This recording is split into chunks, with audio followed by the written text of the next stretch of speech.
एक छोटे से गांव की कहानी। उसके गांव में राहुल नाम के लड़के का शादी हुआ था। नई नई शादी में सब कुछ सही चल रहा था। राहुल के घर में लोग खुश थे। राहुल के घर में राहुल की पत्नी और मम्मी पापा रहते थे। राहुल की पत्नी का नाम कविता, माँ का नाम ललिता और राहुल के पापा का नाम नारायण है। चलो वीडियो शुरू करते हैं।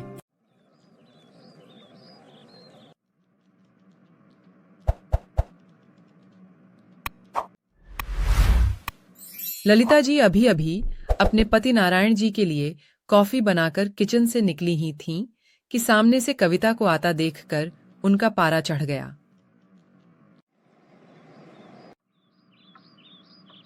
जब सारा काम हमें ही करना है तो तुम्हारा क्या काम है? यहाँ तुम्हें पता नहीं है कि हमें सुबह उठते ही कॉफी पीने की आदत है। माँ जी, मैं आ ही रही थी, लेकिन राहुल को जल्दी ऑफिस जाना था। उनके कपड़े प्रेस करने में टाइम लग गया। बस हर बात में बहाना पहले ही तैयार रहता है। कविता को शादी करके आए अभी केवल 4 महीने ही हुए थे। यहाँ आकर उसे ऐसा लगने लगा था जैसे किसी जेल में आ गई है। उसे कहीं जाना हो तो परमिशन लेनी पड़ती थी। कोई गलती हो जाए तो पनिशमेंट मिलता था। सास ससुर और पति तीनों ही एक सुर में उसका विरोध करते थे। कभी कभी तो मन करता कि यहाँ से भागकर अपने पापा के घर चली जाए, लेकिन पापा हार्ट पेशेंट हैं। ये सब उन्हें पता लग गया तो न जाने क्या अनर्थ हो जाएगा। यही सोचकर सब बर्दाश्त करती रहती थी। कविता ने जल्दी जल्दी सबके लिए नाश्ता बनाया। उसके बाद राहुल को टिफिन पैक करके दे रही थी। तभी राहुल ने आवाज दी, कविता क्या कर रही हो? इतना टाइम नहीं है मेरे पास। कार चला के नहीं जाना है। मेट्रो में कितना समय लगता है तुम्हें पता है? जरा सा लेट पहुंचो तो ऑफिस में सुनना पड़ता है। राहुल की एक एक बात इस बात की ओर इशारा था कि उसके पिता ने कार नहीं दी थी, लेकिन वह अब सब सुन लेती है। पिता को कैसे बताए कि जिन्हें आपने उसका जीवन साथी चुना था वह पैसों का लालची है। एक दिन शाम को राहुल घर आया तो उसने अपने पापा से बात की। अब मुझसे नौकरी नहीं होती। वो आपके पुराने दोस्त शर्मा जी मोटर पार्ट बनाते हैं। मैं चाहता हूं कि उसकी सप्लाई शुरू करूं। लेकिन बेटा, उसके लिए तो कम से कम 10 लाख रुपए चाहिए होंगे। वो कहां से आएंगे? तभी कविता चाय कविता, बनाकर तुम लाती है। अपने पापा से कुछ पैसे उधार ला सकती हो? राहुल, मेरे पिता के भरोसे मत रहना। उन्होंने मेरी शादी करके अपना फर्ज पूरा कर दिया। अगर आपको नौकरी करने में दिक्कत है तो मुझे जॉब करने दो। दोनों मिलकर कमाएंगे। यह सुनकर राहुल का पारा चढ़ गया। राहुल, क्या बकवास कर रही हो? ज्यादा जुबान चलने लगी है। राहुल, मैं बहुत बर्दाश्त कर चुकी हूँ, इसलिए मैंने जॉब करने का फैसला किया है।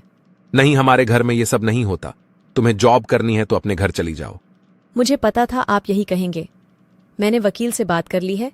मैं जल्द ही तलाक ले लूंगी। यह सुनकर रवि और उसके पिता के हाथ पांव फूल गए। तभी ललिता जी वहां आ गईं। देख लिया बहू को सिर पर चढ़ाने का नतीजा। निकाल दे इसको घर से बाहर। ठीक है, मैं पुलिस को फोन कर देती हूँ। आप मेरा सारा सामान और दहेज वापस कर दीजिए। साथ ही हर महीने अपने पति की कमाई का आधा हिस्सा मैं कोर्ट से ले लूंगी। इस मकान में भी मेरा हिस्सा है। आधा मकान मेरे नाम कर दीजिए। बेटी, ऐसी बातें क्यों कर रही है?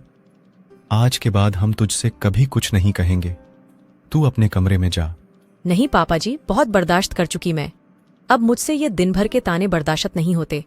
आप लोग इतने लालची होंगे ये मैंने कभी सपने में भी नहीं सोचा था। इसके बाप को फोन करके बुलाइए। इसके मुंह लगने से अच्छा है उनसे डायरेक्ट बात करते हैं। मां जी, मेरे पिता हार्ट पेशेंट हैं। अगर इस बात को सुनकर उन्हें कुछ हो गया तो इसके जिम्मेदार आप लोग होंगे। ये तुम्हें क्या हो गया? आज से पहले तो तुमने कभी ऐसी बात नहीं की। मैं आज तक आपके और मम्मी पापा जी के हर ताने को बर्दाश्त करती रही। 20 लाख रुपए मेरे पापा ने शादी में खर्च किए, फिर भी आपको कार चाहिए, बिजनेस करने के लिए पैसा चाहिए। कविता ने उसी समय अपना सामान पैक किया और घर छोड़ दिया। जाने से पहले उसने अपने सास ससुर और पति तीनों को कहा, अगर मेरे पापा को आपने कुछ बताया तो मैं आपको अरेस्ट करा दूंगी। तलाक का नोटिस आपको मिल जाएगा, चुपचाप साइन कर देना। कविता वहां से निकलकर अपनी एक सहेली के फ्लैट में पहुंच गई। एक दिन पहले उसी ने उसे हक के साथ अपना आत्मसम्मान बचाने के लिए समझाया था। कोमल, मैं आ तो गई हूँ, लेकिन अब आगे क्या होगा? चिंता मत कर, मैंने बात कर ली है, मेरे ऑफिस में जगह खाली है। कल से तू जॉब करेगी और मेरे साथ रहेगी। 1 महीने तक जॉब करने के बाद कविता एक दिन अपने घर जाती है और पिताजी को सारी बात बताती है। उसकी बात सुनकर उसके पिता कहते हैं, बेटा मुझे तूने क्यों नहीं बताया?